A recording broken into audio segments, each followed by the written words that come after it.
My name is Cartwright. I'm a writer and a creative director, and I'm going to be talking to you today about how to make it in the creative industries, how to make it as a writer when you have no financial safety net. Writing is a really difficult industry to get into if you're not from money, because a lot of the work that you're doing is often on spec.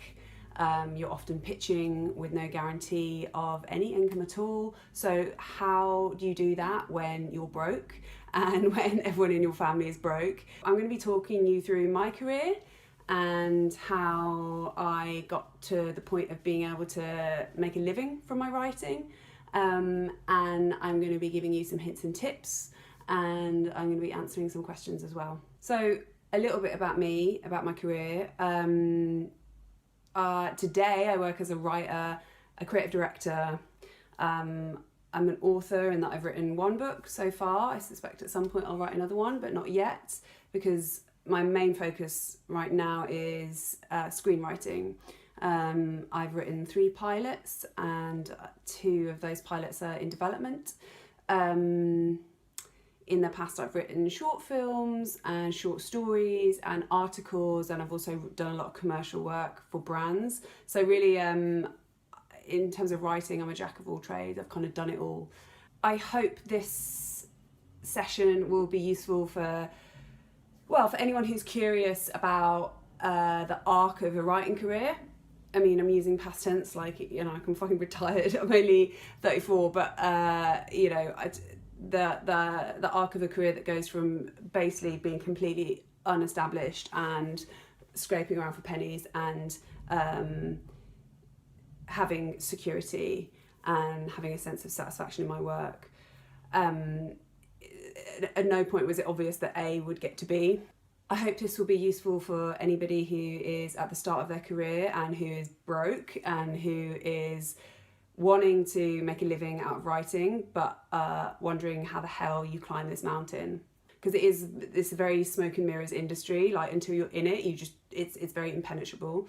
There are a couple of romantic tropes associated with being a writer, and one of them is the kind of down and out tortured artist who is sustained by their work, and is happy to go hungry if only they can get their voice out into the world.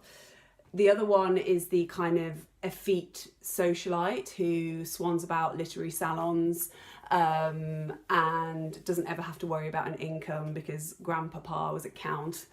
If you come from a low income background, the latter is not an option for you, so forget that. But I'd argue that the sort of the struggling artist is also not all it's cracked up to be either. It's true that being poor can put fire in your belly and fuel your creativity, but over time it can also be very corrosive.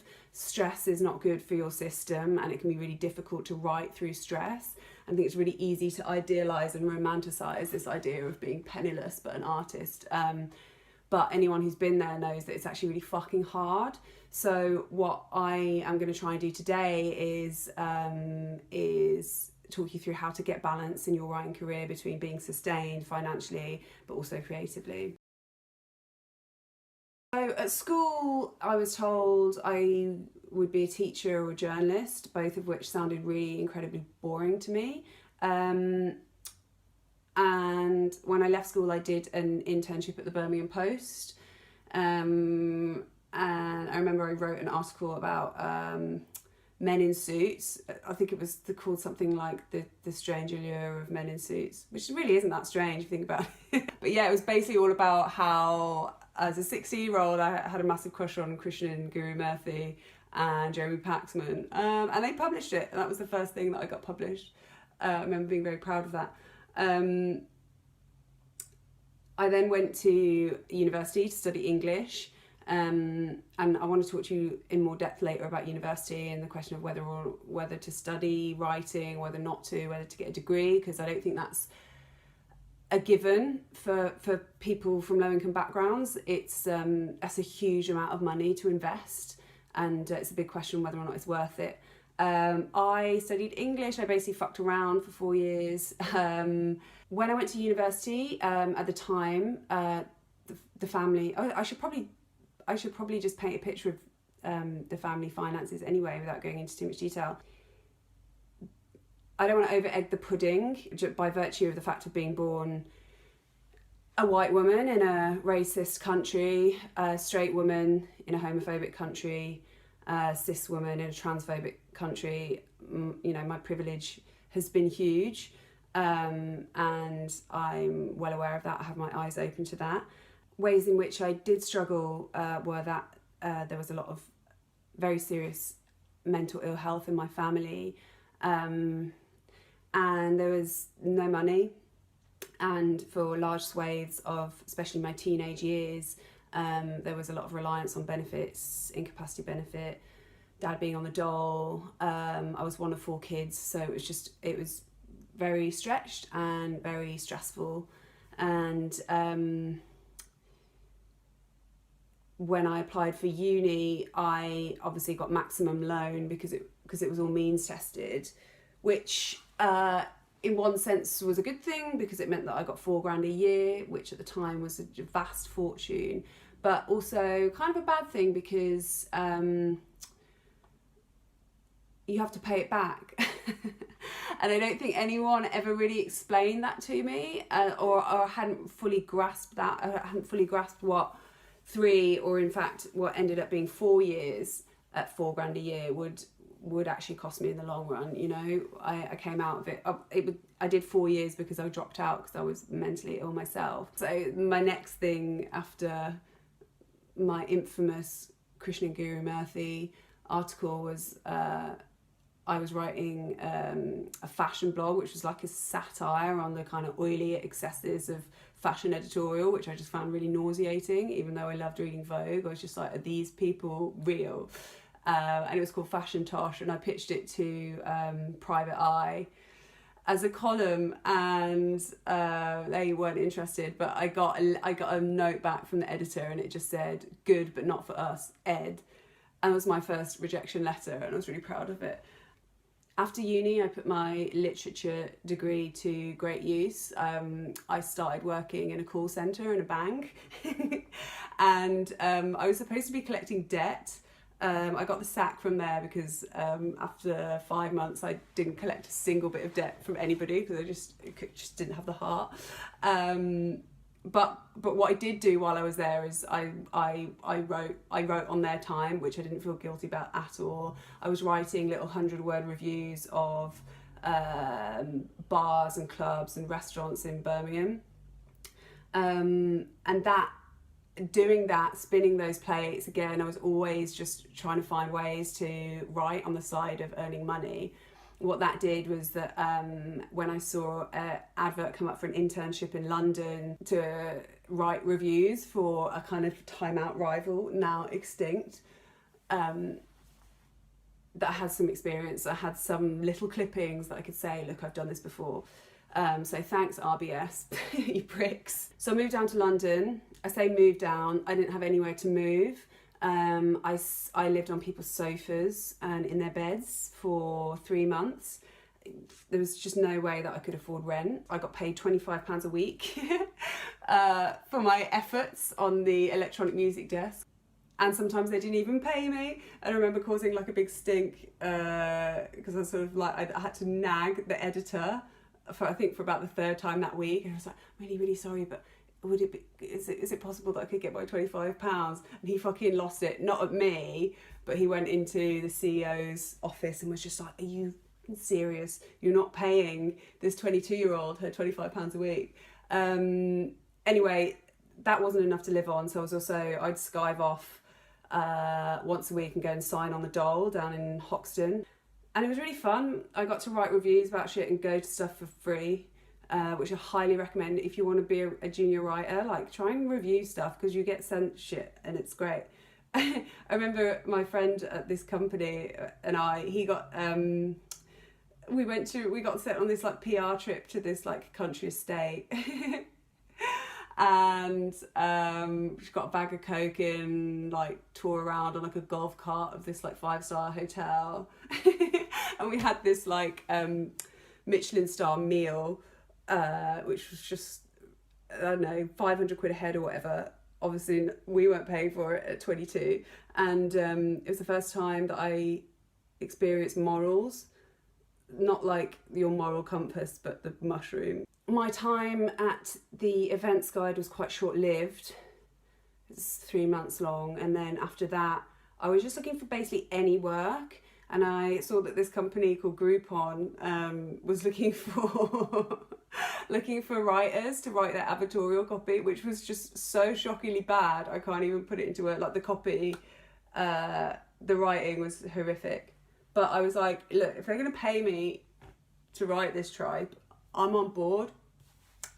So I got my first like salaried writing job, and it was decent, and I made friends there that I still have today, and for that I'll be eternally grateful. All through this time I was experiencing very severe OCD.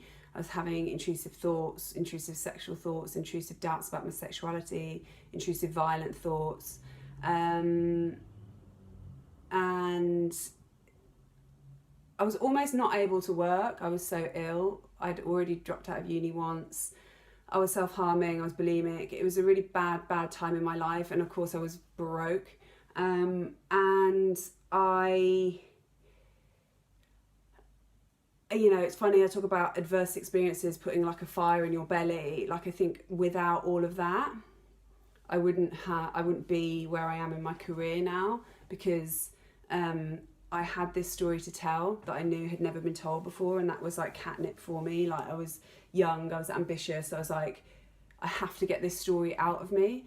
So having been pitching stuff for years, like stupid little content pieces and features and op-eds, which of course no one was interested in because I had nothing interesting to say apart from this one story about this secret mental health catastrophe that I'd been sitting on for 10 years. And I pitched it to The Guardian, and they decided to run it on their front page. And that was a really turning point in my career, because that article became the book that I wrote, Pure, and then Pure, the book, became Pure, the TV show, which you may have seen on Channel 4 and Netflix over the past year. And since then, I have been spinning two plates.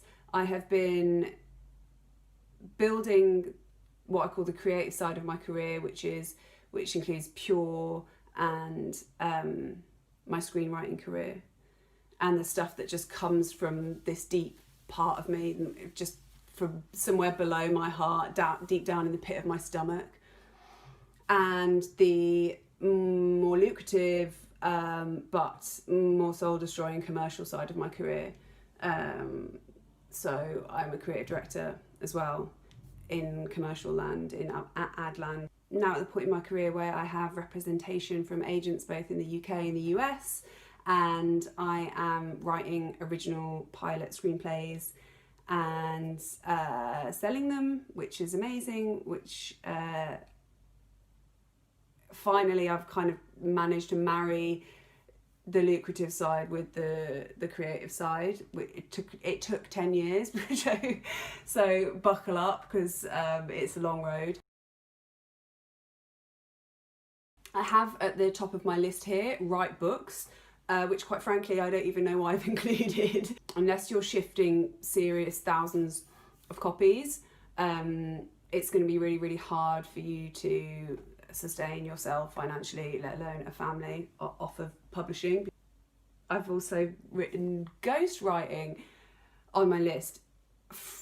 Yeah, if you want. I don't know why you would want to do a bunch of work and let someone else take the credit for it, but I guess sometimes it's just nice to sit back and work on something almost like a brief, at a bit of a distance with a bit of objectivity, rather than bleeding on the page all the time, which is what novel writing and memoir writing feels like.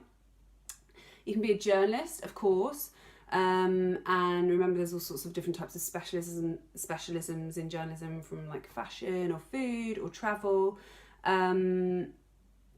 Reporting is very different to feature writing or being a columnist. I think most columnists and feature writers have done their time as juniors doing the less glamorous stuff. That's a long road too, but hugely rewarding if you can stick it out. I couldn't. I ended at the Birmingham Post with my Men in Suits piece. You can go into editing, be a newspaper editor or magazine editor, online editor. But again, like a lot of editors have come up through the ranks of journalism anyway. You could go into copywriting. Bill Hicks said some very unkind things about people who work in marketing. He basically said, if you work in marketing, kill yourself. He's like, rid the world of your evil machinations and kill yourself, which I can kind of empathise with because I've worked in marketing for 10 years. But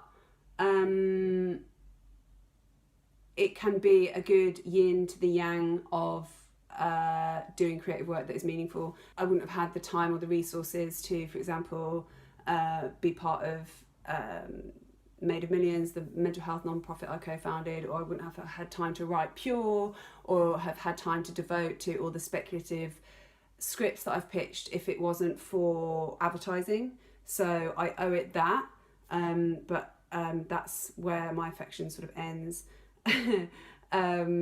If you go into junior copywriting though, straight out of uni, you could be on £220 a day, which when I was straight out of uni was a fortune to me.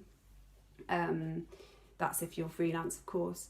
And, 10 years later, you're looking to double that or even more. So it makes sense financially, but, can you stomach it? That's another question. Another sort of adjacent route to going into copywriting and advertising is you could go and work at a production company, which I always really enjoyed. I started working at production companies when I was in my mid-20s. You go and get a runner job or even a receptionist job and just like pay attention to what people are doing and the conversations that they're having, and insert yourself in as many departments as possible. I did a lot of treatment writing. So a treatment is essentially a pitch document that you use to try and bring alive on the page what an idea for a advert or a short film or a music video will be. You could be a video game writer. That's really exciting. I did a bit of video game writing when I was about 27 on Need for Speed. That was really cool. Technical writing jobs. You could be a bid writer, writing bids for financial companies, a medical writer. That was never really much interest to me, but go wild. I also did some speech writing for the Liberal Democrats for Tim Farron's doomed, was it 2017? I was going to say 2015. It was 2017, wasn't it, when he ran and it just tanked. I hope that wasn't to do with my speech writing, but possibly. Number one, write. I know that sounds really obvious, but if you want to be a writer and you're not writing, forget about it. If you want to be a filmmaker and you're not making films in your spare time, forget about it. Regardless of your economic circumstances, like your gift, that's your gold. I don't mean that you need to be writing all the time, but you need to have a deep motivation to get words out onto a page, because if you don't have that, it's just like you're not going to have the drive to sustain yourself over 10 years of trying to make it. You just need to be creating content, especially at the moment where there's so many content options, so many platforms where you can self-publish. Like, just get shit out there and collect it all in one place, so that when you apply for those internships, when you apply for those jobs, you can go, look at this work, where you can say, I don't have any work experience, but look at my talent. That's really important. That's your gift. Have lots of irons in the fire at the same time and work fucking hard. Do two things at once, always. That's what I've done my whole career, and it's the only way that I've been able to survive. Is when I'm working at RBS, I'm also writing reviews for someone else. When I'm doing an internship, I'm also writing the first chapters of my book. When I am doing a commercial job, I'm spending my lunch times writing treatments for my newest screenplay. Like, you always have to try and find ways to like fit time into other time and to give your writing space. Like, in an ideal world, you would have hours and hours every day to do that, so it didn't feel like a cram. But if you don't have any money and you've never had money, you've got to work. And until you can earn money doing what you love, doing your writing, like, you're going to have to find a way. Tip number 3 is join a community. There's this romantic idea of the kind of solitary writer that's just happy sitting at a desk alone with a candle, and like, fuck that. You don't need to be lonely, and you don't need to be an island as a writer. I think I started out with that mindset, mainly because I hadn't met any other writers. It's hard to meet them, or at least it used to be. I'd say not so much anymore. There are plenty of groups out there, meetups, go to launches, go to readings, join unions, like, go to everything while you've got the time and the energy, and make friends and talk about your writing, because nothing will make you a better writer. Number 4, diversify your investments. I got told that by a financial advisor, the first and only meeting I've ever had with a financial advisor. And he was saying, like, you need like different income streams. Like, you might have a bit of income from your house, from your book, from your screenwriting, from your commercials, and each of those income streams in and of itself is not very large. But it means that if the shit hits the fan and something goes wrong in 3 of them, then you've still got a little pot that you can draw on. And I think that's really important for writers to understand. Like, you know, some people are just novelists and that's all they do. But most writers I know are kind of have their fingers in lots of different writing pies. You know, they might contribute to The Guardian, or they might do a lecture, or they might have that screenplay that they're chipping away at that doesn't make them any money but might do one day, and they might also have a day job. Like, you know, you kind of, it's really wise to not put all your eggs in one basket. Number 5, apply for funding and benefits wherever and whenever you can.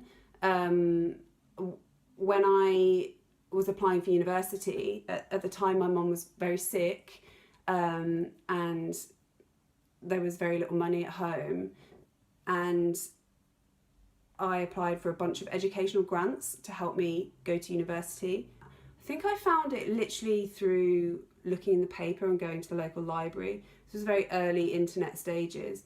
There are local trusts, and there are pots of money out there for people who haven't grown up with financial privilege. So just try and find where those pots are.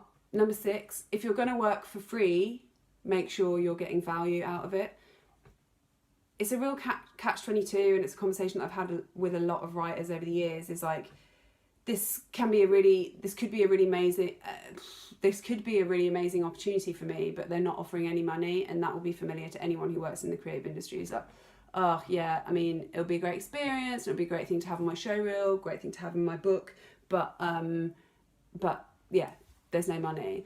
And it's really tricky to know what to do in that situation. And there have been times where I've pushed back and been like, you know what, nah, I need to get paid, especially in recent years, and the work's gone away, and I've been like, well, fuck it, like, I don't need to take that work anymore. There's also been times when I have worked for free, and the value that I've got from those projects, whether it's like making a short film for like 3 weeks and learning how to use editing software, like, these are all like skills that you're learning and contacts that you're making. So if you're going to work for free, make sure it's truly valuable for you in tangible ways. And the reason I say that is because your skills are valuable.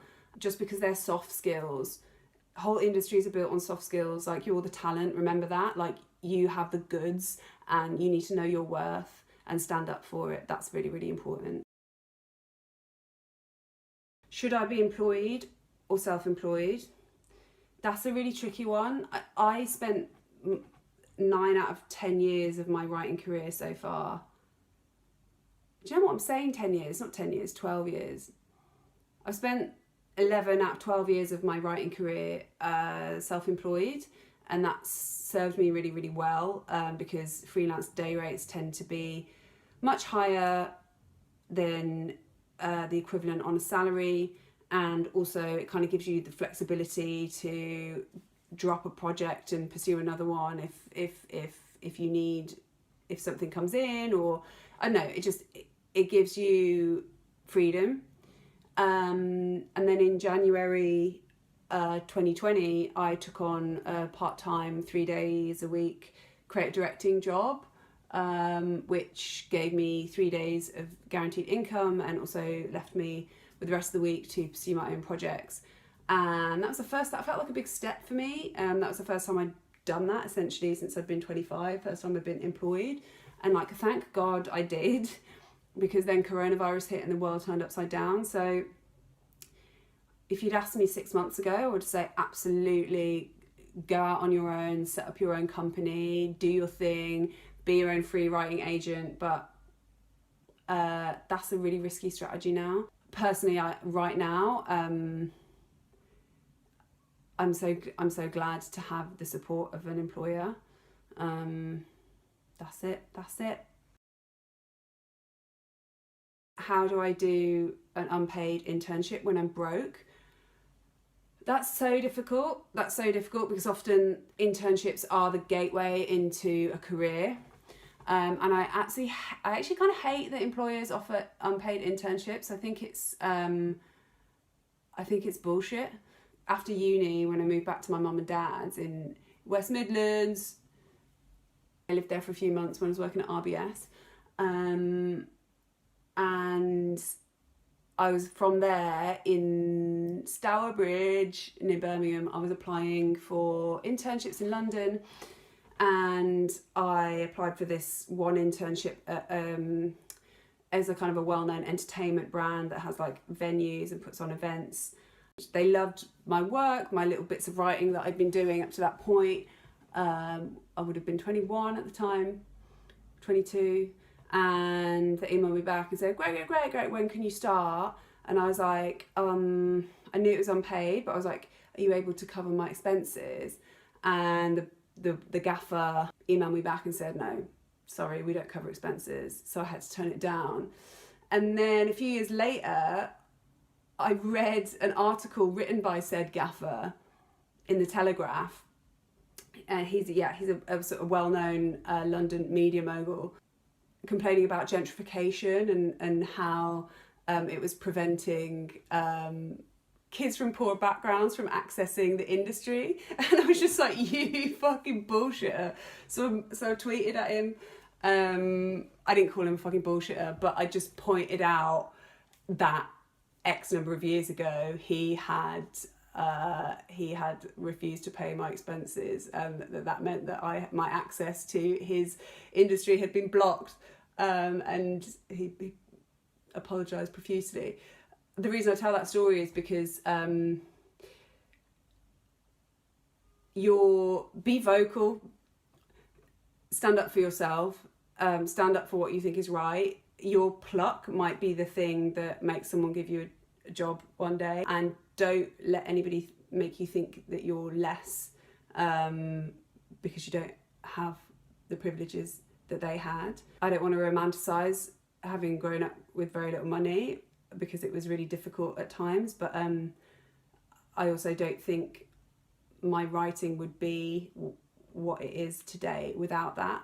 And there's a richness that comes from growing up in communities where there's not very much money, because when there's not very much money, people have to make their own fun, and you grow up around eccentrics that inevitably feed into who you are, feed into your DNA and come out on the page. And I think that's really precious and really valuable, and never underestimate that. Should I do a degree? If you come from a line of people who haven't been to university, the idea of going to university can be such a point of pride in a family. And my dad hadn't been to university, and I remember he really wanted me to go to Oxford, and I had an interview and I flunked it to fuck, because these like Oxford professors, I was just sat in front of these two dudes applying to do modern history at St Catherine's in Oxford, and they were like, hello.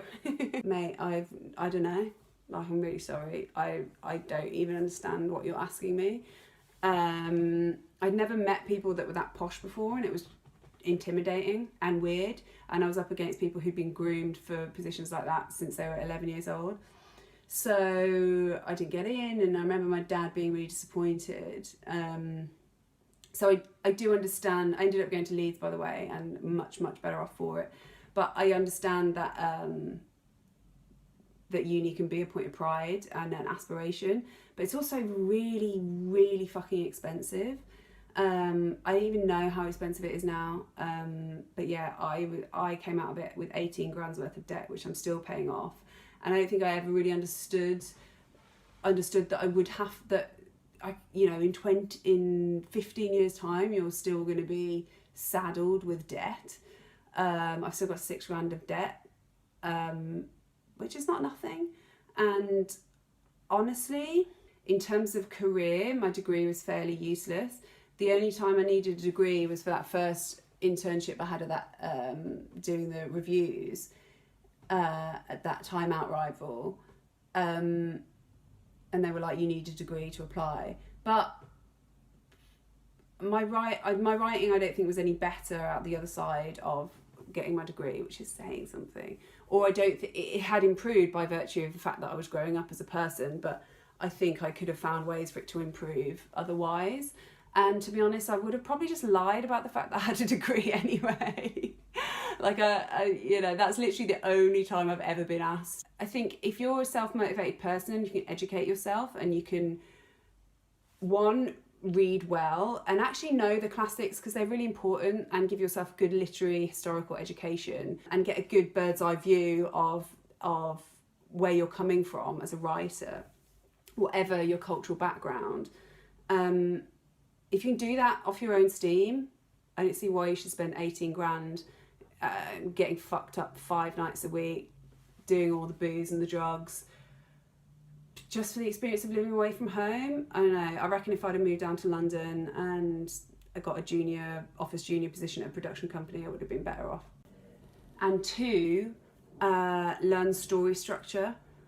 I'd say that's the one thing that has been the common thread through all the different types of writing that I've done, whether it's a book or articles or screenwriting, or even commercials. The one thing is structure. You have to, not that your writing should be rigid, but you need to learn the rules so that you can break them. Like, learn your 3-act structure, learn your 5-act structure, like understand what causes the rise and fall in tension across a big piece of work. A lot of that is intuitive and you know it in your heart, but it's really valuable and really important to understand why you feel it in your heart. Like, what is it specifically about the nuts and bolts of the writing that makes you feel the way you do? If you can get the reading, get the structure understanding as part of your education in a self-motivated way, I don't see why anyone would spend 18 grand these days, frankly, on getting a degree.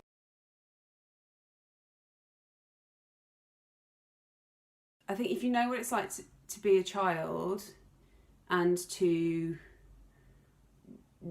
watch your parents struggle and to know what it's like to worry about money, I don't think that ever really leaves you, even when you start making money. I remember when after I sold my book for the adaptation and the show came out and I bought myself a flat, I felt really embarrassed.